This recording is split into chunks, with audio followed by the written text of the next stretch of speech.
en Zoom y a través de nuestras páginas del Centro Cultural de España en México y el Centro Cultural de España en Costa Rica. Seguimos entonces y también muchas gracias, digamos, esto es una actividad que está promocionada desde el lado de Latinoamérica y los centros culturales de España de estos dos países, ¿no? En México y en Costa Rica. Siguiendo con la temática esa tan interesante acerca de todo lo que es la parte de, bio, de materiales, hoy nos comparte, digamos, la compañera Ana Laura Cantera desde Argentina, un conversatorio que se llama Territorios Biomateriales. El uso de los biomateriales en el arte y en el diseño no solo involucra un cambio en el paradigma, sino que arrastra parentescos interespecies y el pensar, crear con los propios contextos. Desde la premisa de pensar la materia como texto y como entidad activa, se expondrán ejemplos de producción propia en los cuales los materiales son territorios y memoria colectiva. Se expondrán materiales flexibles, biobasados y posibles aplicaciones en las intersecciones entre las artes, el diseño y la tecnología. Podemos decir que Ana Laura es artista, investigadora, es docente y en sus producciones artísticas trabaja con sistemas vivos y orgánicos desde perspectivas territoriales y ecofeministas. Es magíster en artes electrónicas y doctoranda en artes y tecnoestéticas en la Universidad Nacional de 3 de Febrero de Buenos Aires, donde es directora del Grupo de Investigación y Desarrollo en Biopoéticas y Nuevos Materiales del Laboratorio de Arte Electrónico e Inteligencia Artificial y docente de posgrado. Yo creo que este conversatorio es un tema muy interesante porque es un tema que toca dos temas importantes. El tema del territorio, que es importante definir dónde empieza y dónde termina, ¿verdad? Y luego el tema, digamos, del arte. Esa conjunción entre arte, ciencia y territorio creo que es bien, bien interesante, ¿no? Y sin mucho más preámbulos, vamos a dejar, digamos, que Ana Laura, digamos, haga su conversatorio y al final, mejor yo creo que por tema de orden, expondríamos, digamos, las preguntas que pueden ser en directo o bien aquellas que hacen a través, digamos, de nuestros Facebook Live. Ana Laura, cuando tú quieras. Bueno, muchas gracias por la presentación, gracias a todos, a todas las que están presentes en la sala de hoy. Bueno, antes que nada, gracias por agregarme a este panel, es un placer también ser parte de este evento. Y bueno, les voy a compartir pantalla también para empezar a hablar un poquito sobre territorios biomateriales, que es el tema que hoy vamos a trabajar un poco, y particularmente lo que son los bioplásticos, que era también el interés de este módulo. Eh,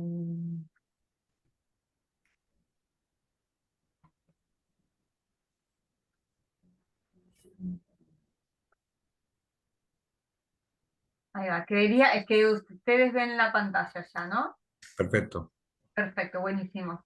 Bien, bueno, para comenzar, yo les traje como también un recorrido por diferentes tipos de producciones enfocados a los bioplásticos, a estos que está tan de moda hoy también hablar de biomaterial. Pero a mí me gusta, antes de arrancar, voy a sacar esto así pueden verlo completo. Antes de arrancar con todo lo que son los ejemplos y contar un poco los procesos, es hablar de, bueno, ¿de qué hablamos cuando hablamos de un material, no? Hay una conjunción, una intersección de elementos que lo conforman, que a mí me interesa mucho abordarlo porque no considero que un material o un biomaterial surja espontáneamente de la nada, y porque sí, sino que está muy vinculado a lo que está sucediendo en un contexto sociopolítico particular. Y más desde Latinoamérica, que venimos como formados y arrasados de cierta manera por historias de extractivismo, por historias de colonización, que de cierta manera también se entrecruzan cuando empezamos a producir este tipo de nuevos materiales, ¿no? Yo considero que cada material es esta conjunción entre territorios, políticas, contextos, relaciones, historias, cuerpos, y por eso también podemos hablar que el material arrastra memoria, ¿no? Siempre estamos acostumbrados a pensar el material como un elemento para usar para algo determinado, pero no nos detenemos a pensar todo lo que nos dice ese material, de todo lo que involucra, ¿no? De todo lo que tiene impregnado y de todo lo que conlleva. Entonces, de cierta manera, por eso también el nombre de la charla de territorios biomateriales, porque particularmente para mí los materiales que utilizo, materialidades o materia del territorio mismo, no es una representación del territorio, sino es el territorio mismo, ¿no? Entonces, desde ese lado también están impregnadas un montón de historias en él, y por eso también hablo de que la materia, que el material es un texto que tiene que ser leído también para poder enriquecer también nuestros procesos, ¿no? Y que no solamente cuando hablamos de materiales tenemos que concebir la producción final, porque en general nosotros vamos a hablar de biomateriales, pero biomateriales es un concepto tan general, tan gigante, que al final no terminamos de determinar cuáles son las particularidades, ¿no? Entonces, a raíz de eso, yo quería hacerle como una serie de aclaraciones para después hablar como del mismo tipo de elementos y de hablar en un lenguaje común, ¿no?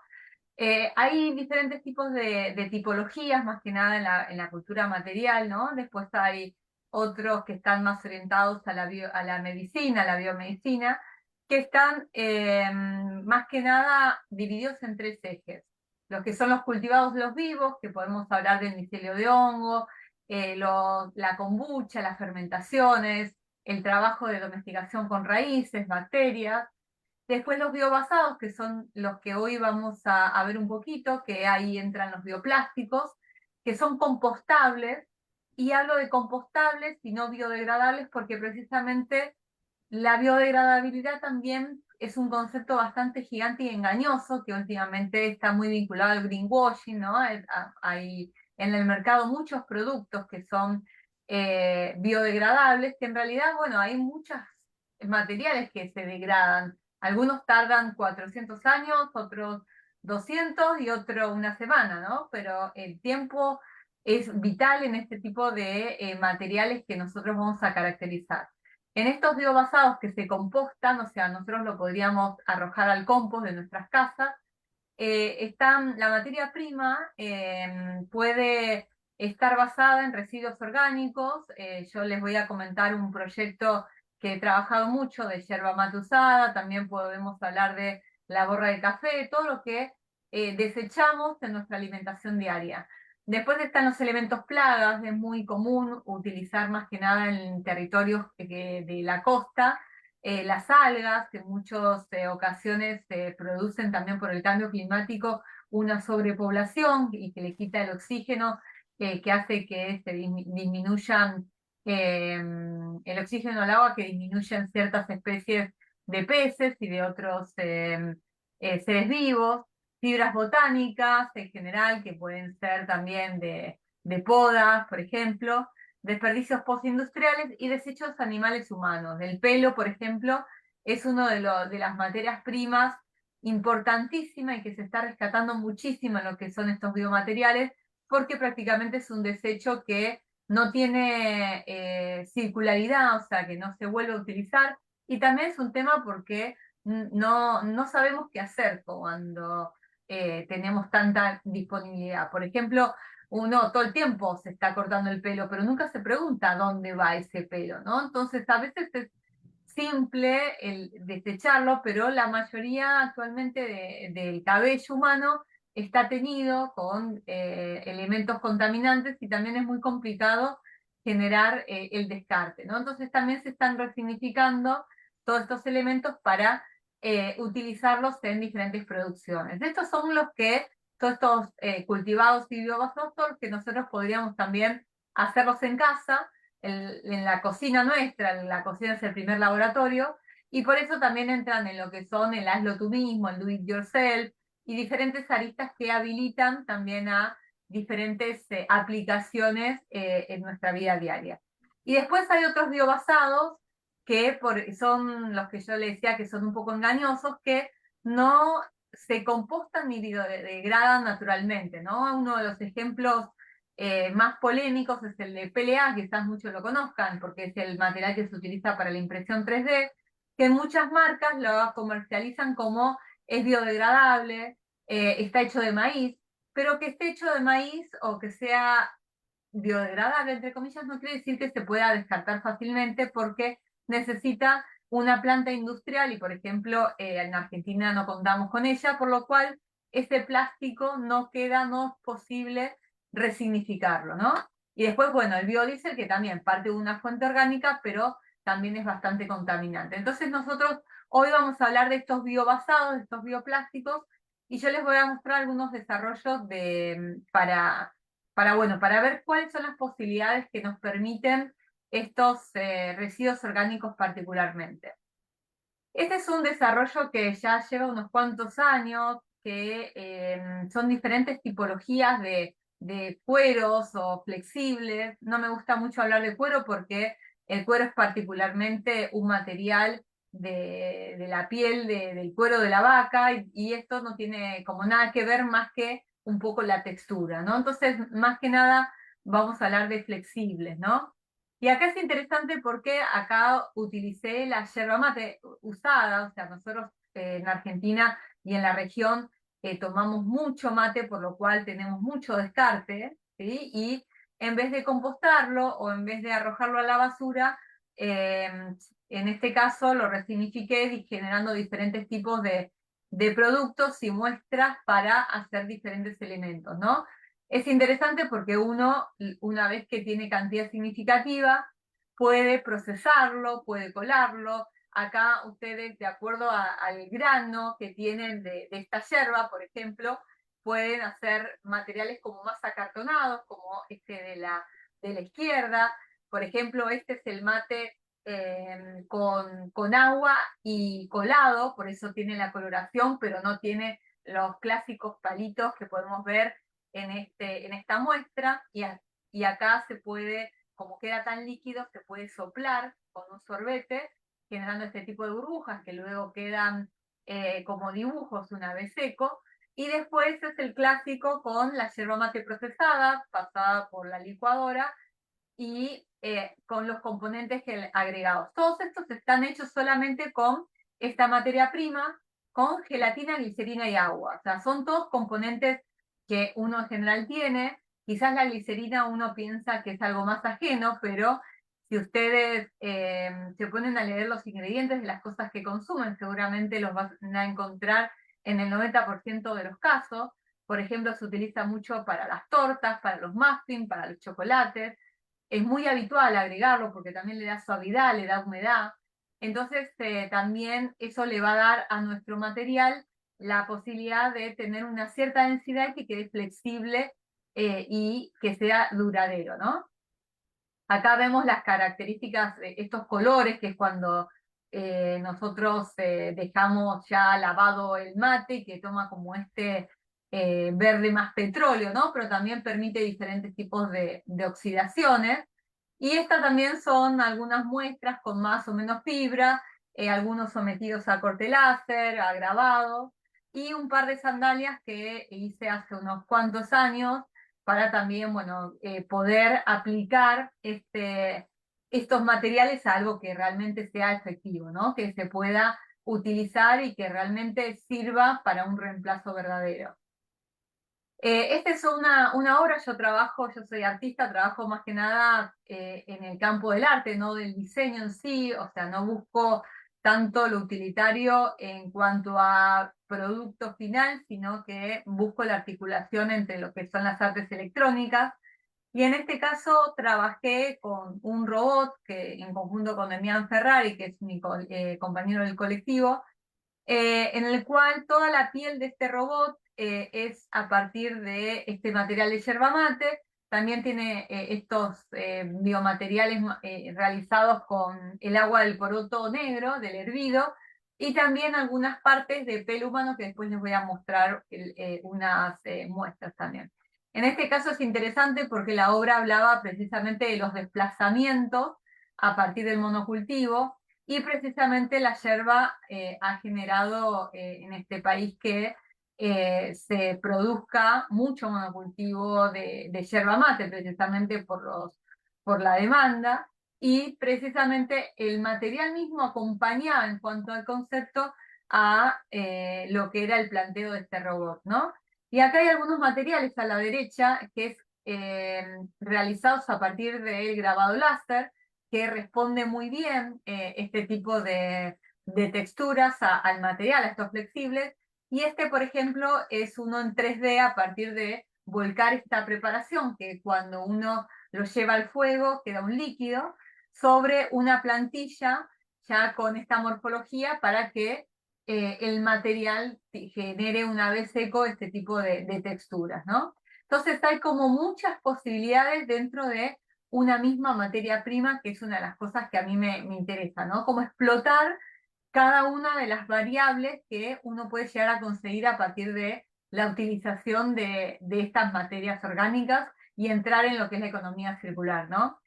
A mí también me interesa, en su momento me interesó mucho el tema de los reemplazos, de cómo hacer circuitos electrónicos sin utilizar el clásico ácido, que no solamente es tóxico cuando uno lo hace, sino que también es tóxico para descartar, pues llega un momento que el ácido no sirve más y uno no sabe qué hacer porque eso realmente, si llega a caer en un lugar, en un recurso de agua, puede contaminar muchísimos litros. Entonces siempre terminan como todos los que trabajamos en electrónica, no sabemos qué hacer con ello, ¿no? Entonces yo lo que empecé a hacer es estos circuitos con la base de esta yerba mate, con estos flexibles, que me posibilitaron de cierta manera eliminar el ácido ya definitivamente, ¿no? Y esto también permite utilizarlos para wearables, el tema de la electrónica vestible, textil, para el cuerpo, ¿no? Y en este caso, bueno, hicimos algunos desarrollos, esto es realizado en conjunto con la maestría en artes electrónicas de la universidad donde trabajo, en la Universidad Nacional de 3 de Febrero, en la cual, eh, ahora les voy a contar un poco un proyecto, pero, ay, se me fue acá. Hicimos como una performance a partir del baile de tango, que ahora les voy a mostrar un par de imágenes, que permitía a partir del tacto, del contacto del tango, de los bailarines, generar diferentes tipos de luminarias y sonidos a partir de el contacto de presión entre personas, ¿no? Todos estos también son desarrollos del mismo circuito. Fíjense que acá lo que yo hago es soldar los componentes juntos y después le vuelco, en este caso el material. Acá está más transparente porque no le puse prácticamente yerba. Acá le puse bien la fibra de la yerba, por eso quedó opaco, ¿no? Pero acá, cuando esto se seca, queda como una piel que después es posible utilizarla en diferentes tipos de desarrollo. Bueno, acá hicimos también una prenda interactiva, donde la prenda reaccionaba al pulso de la persona que tenía puesta y en base a eso se iba generando como esos pulsos intermitentes. Y bueno, y acá hay un detalle también de cómo era la parte de atrás de esta prenda, que era bastante simple. En esto que yo les contaba del tango, en pandemia, en la universidad funciona la diplomatura en tango, y en pandemia nosotros tuvimos un aislamiento muy largo, y lo que posibilitaba que los bailarines no pudiesen trabajar. Entonces lo que nos pidieron es hacer unas máscaras acorde al tipo de baile. El tango es muy activo, requiere mucho movimiento, por lo tanto necesitaban como mucho aire en esas máscaras, por eso también el ancho, ¿no? de estas máscaras. Y utilizamos estos materiales realizados también con yerba mate, con un poco de fibra, y también con un filtro de plata, que era también lo que posibilitaba la entrada de aire, porque bueno, por el bioplástico no hay ningún tipo de oxigenación. En este caso también todo el sistema estaba hecho con la yerba mate, y después tenía un visor realizado con el mismo bioplástico, pero sin ningún tipo de agregado de yerba, ni café, ni de nada, simplemente para que pudiesen ver, y se generó como todo un espectáculo a partir de este uso y a partir de los guantes que yo les mostraba recién. Pero fíjense que es un material que permite muchas aristas para trabajar, y permite también la aplicación en objetos funcionales de grande o menor escala, ¿no? Para pandemia nosotros también estuvimos desarrollando, a ver, se me fue la imagen. Sí, no, ay, se me fue la diapo esa. estuvimos desarrollando unas camas de cartón para los hospitales transitorios que se armaron en galpones. En este caso, a las camas, no sé por qué no se muestra esa diapositiva, pero bueno, de todas maneras acá está el desarrollo más biomaterial, ¿no? Y en cada cama nosotros le agregamos unas luminarias que funcionaban por energía de dínamo, o sea que no funcionaban por electricidad, sino mediante girar esta manijita, que era lo que producía que se pudiesen encender las luces.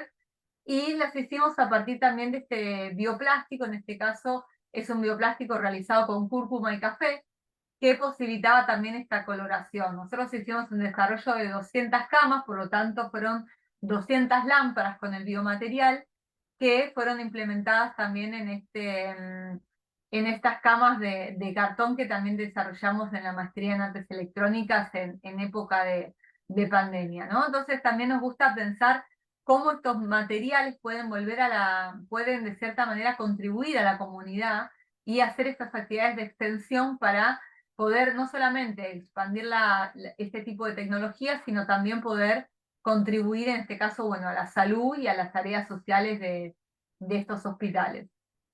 Bueno, estos son también otros desarrollos realizados con la misma base que yo les contaba, gelatina, glicerina y agua. En este caso con pelo humano, el pelo posibilita muchas coloraciones. Después el de la derecha es con el agua de la remolacha, que también genera unos colores increíbles y unas enredaderas que también estaban pegadas sobre la pared de mi casa, que después realicé una lámpara. Está bueno estos biomateriales también porque posibilitan jugar con las transparencias, por eso se hacen también muchas lámparas, muchos objetos de luz. Y después acá pueden ver algunos, también otras coloraciones, otras muestras. En este caso pueden ver estos grises que están hechos con la ceniza, ceniza de un día de asado, por ejemplo. Simplemente pasan por un tamiz, esas cenizas se quedan más con el polvillo y no con tanto pedacito de carbón y les sirve para hacer los materiales. Con pimentón, con arena. Hay como diferentes tipos de variaciones, de agua de zanahoria, de todo. Ustedes pueden usar simplemente lo que desechan en la cocina para hacer estos materiales. Y después por el otro lado, acá pueden ver que hay uno con bastante resistencia, mucha flexibilidad, que precisamente este no es compostable porque esta red es la que vienen los ajos, por ejemplo, pero también a veces uno consigue las bolsas, la papa en bolsas o algunos vegetales, que es posible encerrarlos en estos bioplásticos para lograr este tipo también de características. Fíjense que es muy flexible también y, como les mostré al principio, es muy elástico porque precisamente esta malla hace que tenga más elasticidad que quizás otro de estos materiales, ¿no? Entonces me parece que también es interesante ver cómo podemos resignificar y volverles a darle una segunda utilidad a este tipo de materiales que si no volverían al ambiente y serían totalmente contaminantes, porque en este caso, bueno, son plásticos derivados del petróleo, y acá, bueno, está como resignificado para poder precisamente darle este segundo uso al producto, ¿no? Entonces me parece interesante también algunos desarrollos. Yo tengo muchas alumnas que han trabajado la joyería. En este caso, bueno, es un desarrollo que hicimos también para el 3D Fashion Week de Lima, de Perú, hace unos años. Y también es un como colgante interactivo. Esto tiene en cada uno de estos como terminales una luz que también se va prendiendo de acuerdo a sensados corporales. Y, por ejemplo, este es un material realizado con la cáscara de naranja. Los cítricos dan muy buenas coloraciones. Y también acá uno podría procesarlos con la licuadora casera y ponerla también en la heladera si no lo va a usar en el momento, o también puede secarlos al sol y molerlos y ahí ya tiene un polvo que después le puede agregar a cualquier material, ¿no? Entonces hay como diversas metodologías que uno podría implementar para conservar esas materias primas, porque a veces uno lo que pasa es que, por ejemplo, uno toma un café y es muy pequeña la cantidad de residuo de café que uno consume, quizás para un solo café. Pero si uno va colocando el café de una semana o no sé, o 2 semanas, ahí ya se va dando cuenta de que tiene un residuo significativo para poder hacer un material que realmente rinda, ¿no? Entonces, empezar a prestar atención también a lo que desechamos, a los colores que tenemos en nuestra cocina, en nuestra vida diaria, con todo lo que arrojamos a la basura, y empezar a ver, bueno, qué podríamos hacer con este tipo de materiales, ¿no? Este, por ejemplo, está hecho con grafito porque es un material conductivo. También es posible hacerlos a modo de cable, en vez de utilizar la cinta de cobre o también el hilo conductivo. Es posible hacer estas láminas, cortarlas y fíjense que la textura también, independientemente que no se use para conducir electricidad, también es muy interesante, ¿no? Queda como unos metalizados, unos tornasolados bastante interesantes. Y acá también este tiene carbón activado, por ejemplo, y tiene también otro tipo de textura un poco más rugosa, ¿no? Eh, y después la otra arista que yo les quería mostrar es la de lo que le dicen biohilos, que en realidad la denominación es bastante rara porque, bueno, una lana también sería un biohilo porque precisamente el, es de origen animal, ¿no? En este caso a mí me gusta hablar más de otro tipo de, no biohilos, pero me gustaría hablar más de filamentos orgánicos quizás, o de otro tipo de denominación que no sean tan confusos, pero en este caso es una obra está realizada a partir de mi propia sangre menstrual y algas, precisamente porque lo que yo utilizo para hacer estos hilos es el alginato, que el alginato de sodio es un componente extraído de las algas pardas, es muy popular en la cocina molecular. Quizás alguna vez han escuchado hablar de el falso caviar, ¿sí? Que son como estas pelotitas que hacen a partir de líquidos, que también se utiliza para hacer esferas de yogur, esferas de leche, de frutas, de licuados, ¿no? Que de cierta manera solidifican, encierran líquidos con una membrana a partir de la reacción de este alginato sobre una sal, que en este caso puede ser cloruro de calcio, pero también puede ser vinagre, que tarda un poquito más, pero el vinagre funciona muy bien. Y en este caso yo decidí hacer precisamente este tejido, esto fue durante pandemia, precisamente desde un planteo ecofeminista, en el cual también trabajé sobre esto del lema de menstruales político, ¿no? De la cuestión de cómo todo el tiempo el sistema trata de invisibilizar que más de la población, más de la mitad de la población menstrua y tiene estos procesos, y todo el tiempo el mercado, la publicidad, los gobiernos hacen políticas para ocultarnos y normalizarnos como si nuestros cuerpos no tuviesen cambios significativos a la hora de menstruar. En este caso, yo recolecté la sangre. Esto vale para cualquier tipo de líquido, por supuesto. Ustedes podrían hacerlo a partir de jugo de naranja, a partir de mate, a partir de café, lo que sea, y jugar también con las coloraciones.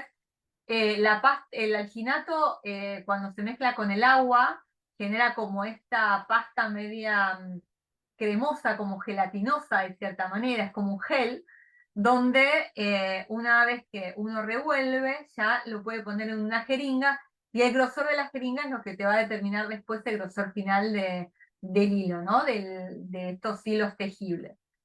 En este caso, acá está el vinagre, como lo pueden ver. Esta es la pasta, que por supuesto, fíjense el color inicial, pero después la hemoglobina y los glóbulos rojos se van oxidando, entonces van cambiando de color y van empezando a oscurecerse hasta tornarse más negruzcos, ¿no?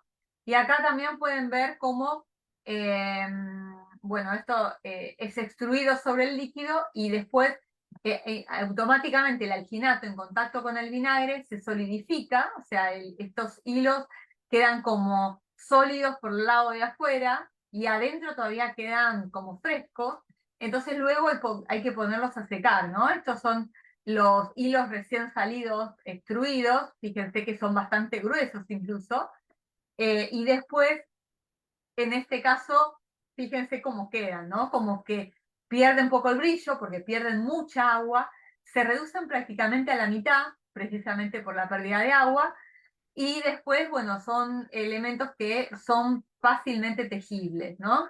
También uno puede, no puede agregarle nada y entonces les quedan transparentes. Estos, por ejemplo, son con cáscara de huevo.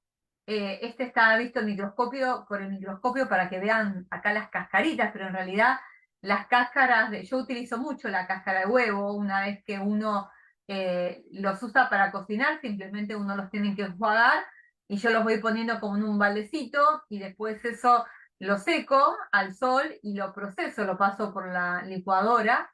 Entonces, y bueno, y luego por un tamiz.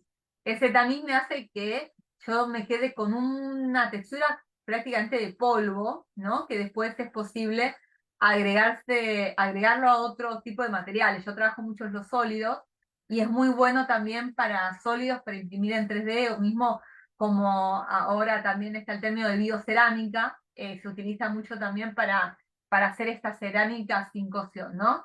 Entonces, con el polvo de huevo, fíjense que acá los cordones son como más, un poco más rígidos, como más acartonados, precisamente por el calcio, ¿no? Por la cáscara de huevo, pero también quedan elementos muy interesantes para tejer.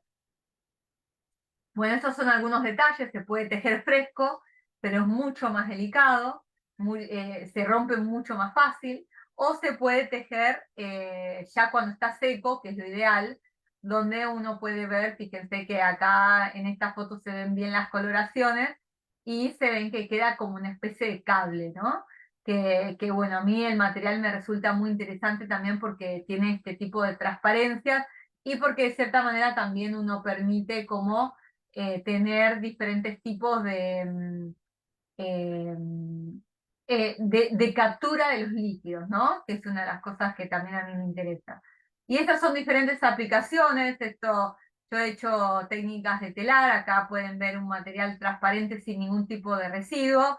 Después estos son con huevo, estos blancuzcos, solamente con huevo. Estos son con la caja de huevo, como les dije, con colorante. También se pueden usar los colorantes de torta. Estos, aunque no parezcan, tienen café, pero quedaron como muy, muy claritos porque le puse muy poco. Y estos también le puse té negro, en este caso, y este lo había trabajado con café también. Entonces, uno puede ir agregándole también diferentes coloraciones. Esto es una piel, está tejido de crochet, es una piel también de una pieza robótica emplazada en territorio, a partir de que una especie de gusano, un constructor de arrecifes, que iba como haciendo unos dibujos en la arena a partir de una recolección. Pero me interesa, como les decía, como ir buscando otras alternativas a los materiales tradicionales que vamos utilizando para nuestra vida diaria, ¿no? Para el diseño, para el arte, para las diferentes disciplinas, que es posible empezar a repensar otros materiales que no son los clásicos que precisamente eh, producen impacto sobre el planeta, ¿no? Y después les traje como dos videitos de materiales, de bioplásticos que ya están siendo degradados. Fíjense que estos pequeños individuos están como devorando estos bioplásticos, ¿no? Esto es una imagen de microscopio, ¿no? Estos son muy diminutos, estos también son muy factibles de verlos en el compost, ¿no? Pero en el lado izquierdo podemos ver un material de yerba y en el lado derecho podemos ver un material hecho de remolacha, ¿no? Son materiales muy duraderos, pero por supuesto que si uno los expone a condiciones de humedad y temperatura elevada, los materiales tienen menos duración, ¿no? Una de las cosas que en general siempre me preguntan es, bueno, ¿cuánto dura? ¿No? Y es lo mismo, es muy difícil esa pregunta, porque a veces si yo les digo, bueno, ¿cuánto dura una remera de algodón? Y es muy relativo, ¿no? Depende de muchos factores. En este caso, los bioplásticos van a depender mucho de si lo expongo al exterior. No es lo mismo hacerme unas sandalias que hacerme una lámpara que voy a tener colgada en mi casa y no la voy a tocar. No es lo mismo una cartera que lleva peso, que tiene resistencia. Entonces es de acuerdo a los factores a los cuales pongo, ¿no? Entonces es interesante, bueno, primero pensar que es urgente que que necesitamos un cambio en la cultura material y después, por otro lado, pensar, bueno, que empezar a mirar las cosas que desechamos, la comida, los residuos, de otra manera, ¿no? Entonces, bueno, ya con esto voy terminando por el tiempo, así también tenemos espacio para conversar un poco, pero bueno, quería darle como una introducción para que conozcan un poco mi trabajo, pero también estimularlas para que de cierta manera se animen también a experimentar con este tipo de nuevos materiales porque realmente producen un cambio significativo y también es muy interesante la investigación. Acá les dejo mi web porque en la web tengo recetas libres, recetas gratis en paso a paso, el que quiere experimentar. Y bueno, y cualquier también consulta también me la pueden hacer por mail. Pues muchas gracias, Esteban. Ahora, digamos, muy interesante porque justamente tú tocas como los dos extremos totalmente o bien opuestos. Por un lado, vimos un tema de tecnología, ¿no? Con tus robots y todo, y por otro lado, con unas cosas hay como, por ejemplo, el tema de la sangre, ¿no? Digamos, sangre de menstruación. Entonces, me parece, y todo eso lo mezclas y haces arte. Entonces, me parece como una cosa muy, muy interesante, ¿verdad? Y siempre llamando, como tú antes dijiste una cosa, tu interés entiendo que es más artístico que utilitario, ¿verdad? O sea, no Exacto. buscas un uso en fin, sino que simplemente es una expresión, digamos, artística que de alguna manera te interesa, digamos, como persona. Mira, Sí, aquí tenemos varias preguntas. Por ejemplo, Mel Burgo nos pregunta que si la textura quedaría como plástico. sí, quedaría como estos flexibles que no sé si se refiere a eso o a lo último, pero sí quedarían como una especie de cuero la textura. O sea, son flexibles que posibilitan estiramiento, pero también depende mucho de la materia prima que uno le mezcla. Si le mezcla algo como la yerba, queda algo más como un cuero de origen animal. Si le mezcla quizás un jugo, no sé, de remolacha, queda más plástico, precisamente. Entonces también depende mucho de lo que se le agrega. Y a raíz también de lo que decía recién, si bien mi incentivo siempre es desde las artes, sí en el laboratorio estamos trabajando también muchos desarrollos funcionales que de cierta manera hacen avanzar a los materiales. A mí también me interesa que los materiales sean investigados para posibles aplicaciones en el mercado, para que precisamente se puedan reemplazar los materiales, que no sea simplemente, bueno, lo utilizo en mi obra artística, sino también ir más allá, ¿no? Ahora estamos trabajando en el laboratorio con un desarrollo con orujo de uva, haciendo piezas impresas en 3D a partir de pastas de biomateriales. Estamos trabajando para una empresa y también hemos vendido licencias, por ejemplo, de estos cueros con borra de café. Entonces nosotros vendemos la licencia con la universidad, enseñamos a hacerlos y después la empresa los desarrolla y desarrolla los productos en base a eso. Entonces es como que, si bien mi campo de acción es el arte, a veces hay estímulos particulares que empujan estos materiales a precisamente a la cuestión funcional. Y una cuestión, tú mencionabas justamente que al puro principio, y coincido contigo, el tema ese de que el bio es un tema muy engañoso y por eso, digamos, no entraste en un tema de definiciones, ¿no? Porque justamente creo Total. que detrás de todo esto hay un tema de marketing importantísimo y con eso nos están de alguna manera llevando pues, a donde nos quieren llevar, ¿verdad? Y no donde nosotros, digamos, necesitamos ir. Y Exacto. a lo mejor la pregunta sería, cuando tú, en todos estos experimentos que has tenido tú, por ejemplo, tan interesante, veías esas telas hechas, digamos, como decías tú, de cúrcuma o de cosas por el estilo, y los denominabas bioplásticos, la pregunta sería, bueno, yo entiendo el bio, que lo es la cúrcuma, lo es la zanahoria, la naranja, pero el tema del plástico, ¿qué es? Es un tema más que nada, ahí la coletilla se asocia más que nada a un tema como físico de estructura o detrás hay un tema molecular justamente de petróleo. No, en realidad estos le dicen bioplásticos porque particularmente quedan como tales, pero son totalmente orgánicos y se pueden desechar, son compostables. En realidad siempre para las denominaciones siempre son bastante polémicas y siempre es como que abren preguntas y nunca terminan de encajar en ningún lado, pero sí es lo que se denomina polímeros o Ujú. biopolímeros, precisamente porque son una cadena, en realidad son monómeros, no quiero meterme mucho en la química, ¿no? Pero son como pequeñas unidades que se van como enlazando, ¿no? De determinada manera para que precisamente constituyan este material específico. Pero en este caso es una cuestión nominativa, no porque es un plástico en sí, sino porque queda como, ¿sí? Lo mismo que los biocueros, la biocerámica. De cerámica no tiene nada de estos materiales, pero sí visualmente después quedan como tales, entonces en la cuestión de nominación y más que nada en esta época donde están en auge todo este tipo de nuevos materiales, pero que tampoco hay como estudios ni líneas teóricas específicas donde realmente se haga como una teorización particular para, bueno, esto denominamos de esta manera, que es la manera que más nos cierra.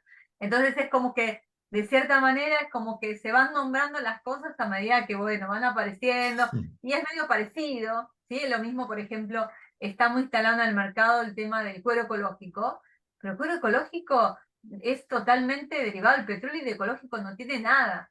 Entonces también es una denominación que se ha instalado, también producto del marketing y producto de del poco conocimiento del origen de las cosas que tenemos, ¿no? Que de cierta manera se instalan y bueno, y se continúa esa denominación.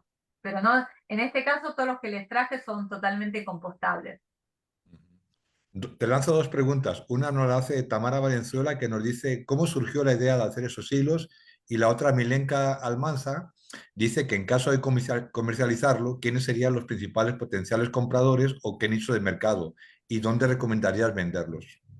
Bueno, el tema de los hilos, yo de cierta manera buscaba, al principio con mi sangre empecé a hacer como flexibles, pero bueno, la cantidad de materia prima era muy limitada y en ese momento también estaba investigando maneras de tejerlo. Entonces, bueno, precisamente fue por eso, ¿no? Bueno, ¿cómo puedo hacer algo tejible? Al principio lo que hacía era hacer estos flexibles y cortarlos en tiras, ¿no? Y tejía esas tiras, pero por supuesto que no era la misma terminación, entonces también de cierta manera empecé a trabajar y a investigar, bueno, pos- cómo podía hacer para extruir algo que me quedara de cierta manera permanente. Y en caso, y la pregunta de Milenka, en realidad, en general se utiliza mucho para packaging este tipo de elementos, más que nada. Eh, entonces, desde ese sentido, o sea, no puedo decir dónde recomiendo venderlos, pero sí, por ejemplo, nosotros, la empresa que estamos trabajando en este proyecto de Orujo, es una empresa de packaging que trabaja particularmente con las bodegas, entonces por eso también es la circularidad que buscamos, ¿no? O sea, en las bodegas se desecha un montón este orujo de uva, si bien es algo orgánico, el orujo, cuando hablamos de orujo hablamos de la semilla, los cabitos y la cáscara, ¿no? Eh, Pellejo, el ollejo. gracias, ahí no me salía la palabra el pellejo, que Sí. quedan cuando se hace el vino. Entonces, eso genera como una gran problemática porque es muy ácido para desecharlo en el ambiente. Aparte, se desechan a toneladas, ¿no? Entonces, de cierta manera, esta misma bodega es la que posibilita esa materia prima para que nosotros resignifiquemos y puedan después hacer packaging para el mismo producto, ¿no? Entonces, también hay envoltorios de diferentes elementos, ¿no? Ahora estamos haciendo un desarrollo de fanales, de polvo de yerba, hay muchos desarrollos de empresas que buscan resignificar muchos residuos que ellos generan, pero también otros que son fáciles de conseguir en el mercado. Sí, sí. Realmente es la economía circular, ¿no? El Exacto, superreciclaje, ¿verdad? El cómo utilizar todo. Y tal vez sí. aquí preguntando un poco por el tema de la receta, que creo que tú decías que ahí en tu página podías facilitar Sí. recetas de forma gratuita, nos pregunta Mel si siempre es con orginato la mezcla y también Adriana Gatti nos pregunta que qué tipo de vinagre usas. En realidad estos silos sí, siempre son con alginato, porque es lo que permite extruir y encerrar los líquidos. Si no, no habría manera de hacerlo. Y después es el vinagre blanco común. O sea, podría funcionar otro tipo de vinagre, pero el blanco es incoloro, entonces no modifica el color de lo que yo estoy extruyendo. Así que en ese sentido sirve ese, puede servir el de manzana también que tiene coloración muy suave, pero en realidad lo que importa es la reacción química que se genera cuando se extruye sobre ácidos en contacto, ¿no? Mm. Mencionabas que, bueno, que uno de los grandes peligros de la durabilidad de este tipo de productos es justamente el medio ambiente, ¿verdad? Los propios bichillos vimos cómo se los comían. Me imagino que pueden ser el tema de la humedad también puede ser un problema grandísimo. Y, por ejemplo, por aquí nos estaba mencionando si tendrán una textura suficientemente fuerte o robusta como para hacer tipo como canastas, bolsas de mandados o cosas por el estilo. ¿Aguantará Sí, también peso?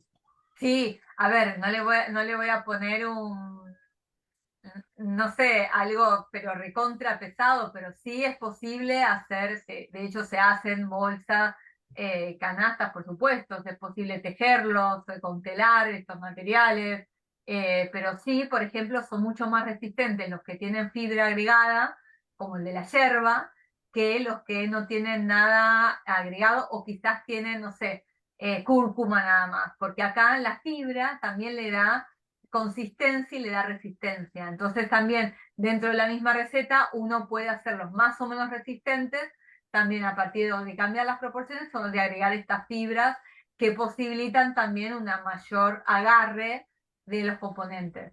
Ya, ya. Mira, otras dos preguntas que te lanzan por aquí. Dice, creo que antes mencionaba ya, ¿cuál sería el tiempo de vida de estos materiales y cómo los desechamos? Bueno, creo que tú antes lo dijiste muy claro, Sí, ¿no? Depende de tantas variables que es muy difícil ponerle tiempo, ¿no? exacto. Entonces, claro, va a depender mucho del tema de los usos, etcétera. Y luego otra bastante interesante que nos dice, te quería preguntar por el origen de la gelatina. Dice, me genera contradicción porque es animal, pero no he logrado con féculas una textura tan maleable y también cómo se logra el color negro, si es con carbón activado y si no mancha. O sea, entiendo, son dos preguntas. Uno es el tema, la gelatina, origen animal o vegetal, una cosa por el estilo, ¿verdad? Si hay gelatinas vegetales. Y otra es el tema del carbón activado si mancha, por ejemplo. Bueno, el tema de la gelatina, bueno, hay algunas personas que son vegetarianas o Ujú. veganas que prefieren evitarla. E igualmente la gelatina es un subproducto, no es que se mata el animal para generar la gelatina, sino que se utiliza el cartílago, los residuos, ¿no? De la ganadería, pero se logran prácticamente los mismos materiales reemplazándolo con agar-agar, que precisamente tiene como el mismo uso que la gelatina, ¿no? O sea, genera como con este tipo de elasticidad y la agar, por supuesto, es de origen de algas, ¿no? Ujú. Están Sí, extraídos del alga, entonces también se pueden lograr, por supuesto que es un poco más caro porque el agar tiene más, en el mercado está bastante alto el precio, pero a nivel textura se puede lograr prácticamente lo mismo. Con las féculas no se logra tanta elasticidad en ese sentido. Y después, con respecto a la otra palabra, con la otra comentario, el color negro, los que he realizado negros, los he hecho con, como le decía, carbón activado, no mancha, porque lo que hace esta matriz de biomaterial es encerrarse este material. Entonces no genera ningún tipo de mancha ni ningún tipo de problema en cuanto a ese sentido. Eh, y bueno, y creo sí, que contesté todo ahí, sí. sí. Y bueno, por aquí quieren saber, quieren seguirte, como TikTok o lo que sea, ¿no? Están preguntando por cursos virtuales, si, si tienes alguna manera para aprender, ¿no? Entonces, me imagino que tu página, ahí siguiéndola, ya podrán ahí aprender más. Sí, bueno, Podría, tengo está bastante actualizada tanto la página como el Instagram.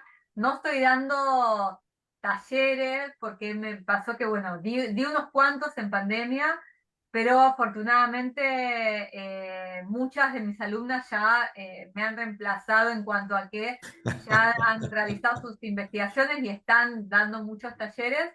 Entonces es como que yo ya me corrí un poco y precisamente me dedico más a la investigación. Sí, cada tanto doy así de micelio, que es otra de mis grandes ramas de trabajo, que son estos materiales con hongos, pero actualmente con todas mis ocupaciones, bueno, estoy terminando mi doctorado y todo, no estoy realizando muchos cursos virtuales, pero sí, bueno, como les decía, hay como material para si los que quieren probar y todo en la web, incluso hay un video donde muestro todo el procedimiento de cómo hacer estos materiales de yerba, que también pueden ser como un primer paso para experimentar con todo esto. Sí, sí. Yo ¿Podría recuerdo hacer que... una pregunta? Sí. Ho- Hola, Ani, ¿qué tal? ¿Qué ¿Cómo tal, andás? Lidia? ¿Cómo estás? Eh, Bien, súper interesante me parece la charla, ¿no? Y cuando hablabas de usar el biomaterial, estos polímeros para reemplazar el ácido de los circuitos electrónicos, de las chapitas, ¿a qué te referías en cuanto a material conductivo para que estos circuitos funcionen? En realidad son como dos aristas. Están los circuitos donde precisamente yo utilizo los mismos componentes electrónicos que son los que utilizaría en una placa con ácido, pero lo que cambia es la matriz. O sea, yo no hago, no utilizo el ácido ni utilizo ni las placas perforadas. Acá simplemente sueldo todos los componentes entre sí y le vuelco esta mezcla que es la que funciona como matriz, que es la que agarra que es la que Ah, precisamente reemplaza el ácido. Y después, por sería, otro lado, ¿cómo? claro, sería entonces como cuando usamos la pistolita como para que no generen, digamos, cortocircuitos las piezas. No, Vos en este utilizás, caso, o sea, yo sueldo los componentes entre sí y sí, le sí, eso vuelvo lo el sí, material, que el material funciona como la matriz. O sea, no es claro, simplemente para que no hagan cortocircuitos ni falso contacto, sino que es lo que aúna, lo que me posibilita a mí poder agarrar el circuito o ensamblarlo en algún lado y que no necesite esas placas convencionales que son las que se graban con ácido. claro. O sea, que en realidad no utilizás el circuito electrónico, en realidad lo haces con los mismos elementos electrónicos al circuito y lo aplicás. La base sería aplicarlo sobre el biomaterial. En realidad no es aplicar el material, sino sumergirlo sí, en el biomaterial. Y después están los materiales conductivos, que son los que tienen grafito. En vez de la yerba mate, por ejemplo, vos le podés agregar grafito y haces un material conductivo. Y Sí, no, ahí eso sí, sí, eso lo sí, entendí y me parece bárbaro porque yo lo uso para los circuitos electrónicos para no utilizar justamente las chapas de, ¿cómo es? claro, De cobre. fantástico, sí, claro, exacto, sí. Yo lo hago sobre la cerámica directa con material conductivo. Pero Bárbaro. bueno, bárbaro. Muchísimas gracias. No, Bueno, nada. Y bueno, yo creo que ya para terminar, verás, te hacer la última porque veo que no hay más preguntas por aquí, ¿no? Y, bueno, muchas felicitaciones por todos lados, pero quería cerrar volviendo al puro principio. Yo creo que habríamos hablado del tema del territorio, ¿verdad? Entonces yo te preguntaría a ti, digamos, bueno, yo entendía el puro principio, me llamaba mucha atención, me ponía a pensar, ¿verdad?, de que muchas cosas, como se generan en unos contextos, en ciertos lugares, en ciertas políticas y todo, te pueden decir algo, ¿no? Eso puede decir, no, dice, no, pues no voy a usar este algodón de la India porque ahí trabajan los chiquitos o no sé qué, taca, taca, taca. O sea, hay todo un contexto y a lo mejor ya te está diciendo el territorio, te dice algo, ¿verdad?, de todo eso. En este caso, por ejemplo, que estamos hablando de estos bioplásticos y de todo esto, ¿cómo definirías tú el territorio? O sea, eso, ¿me entiendes? O sea, ¿qué me podría a mí decir a nivel, digamos, de territorio ese tipo de nuevas, hablemoslo, tecnologías, ¿no? Cosas por el estilo. En realidad, todas estas materias primas que agregamos son particulares de un cierto territorio y también vuelvo a lo que decía al principio del material como texto, ¿no? El material con memoria, de dónde se extrae ese material, ¿no? Porque estamos muy poco acostumbrados a pensar en el origen de las cosas que usamos, ¿no? Siempre pensamos, bueno, en el producto y cómo lo descartamos, pero nunca pensamos de dónde sale esa materia, ese material, y cuáles son los procesos por los cuales nosotros lo tenemos accesible. Entonces, si nosotros, por ejemplo, pensamos en la yerba, pensamos también en territorios de extractivismo, pensamos en todas las problemáticas que aparecen con el cultivo de la yerba, con los pesticidas, con los agrotóxicos. Entonces, todo eso que conforma el material también está dosado, y por eso también a mí me gusta trabajar en el arte, porque de cierta manera es como que puedo aprovechar todos esos emergentes, ¿no? Territoriales, y para mí el territorio no es algo físico simplemente, es como, hay una autora que a mí me gusta mucho que es Vinciane Desprez, que ella habla del territorio como un conjunto comportamental, donde particularmente somos todos los agentes que habitamos ese espacio los que vamos construyendo ese mismo territorio, ¿no? A partir también Ujú. de nuestro accionar, de nuestros procesos, de los materiales que usamos en ese espacio. Entonces, de cierta manera, todo el tiempo con estos materiales vamos a estar construyendo territorio y también hablando de ese territorio, porque también es una forma de problematizarlo. Entonces, desde ese sentido es que a mí me interesa pensar el arraigo de los materiales en los territorios específicos. Mm, ok. Bueno, pues yo creo que ya, digamos, por muchísimas gracias. Ana, ha sido excelente, digamos, todo un mundo y muy, muy sugestivo, ¿verdad? Todo esto, ¿verdad? Toda la parte del aire y toda la parte está del arte y digamos, la funcionalidad que puede tener, porque yo sí entiendo que puede dar una cierta funcionalidad de estos elementos. Y ya, digamos, para recordar, digamos, a todos aquellos que nos siguen en estos cursos, digamos, estos conversatorios, tenemos en marcha justamente aquí en Costa Rica están los biotalleres, que tendrán sesiones justamente mañana tendrán sesión, y la próxima sesión de conversatorio será el próximo 1 de julio, que tendremos la participación, vamos a ver, tendremos la participación el 1 de julio de Edgar, vamos a ver qué tenemos. 1 de julio, Ecologías Materiales hacia una reflexión crítica colectiva sobre el devenir biomaterial regional. Un conversatorio a las 6 de la tarde, ¿verdad?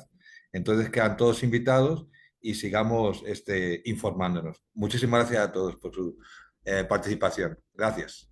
Muchas gracias, gracias por la escucha. Adiós, hasta luego. Ujú. Ok.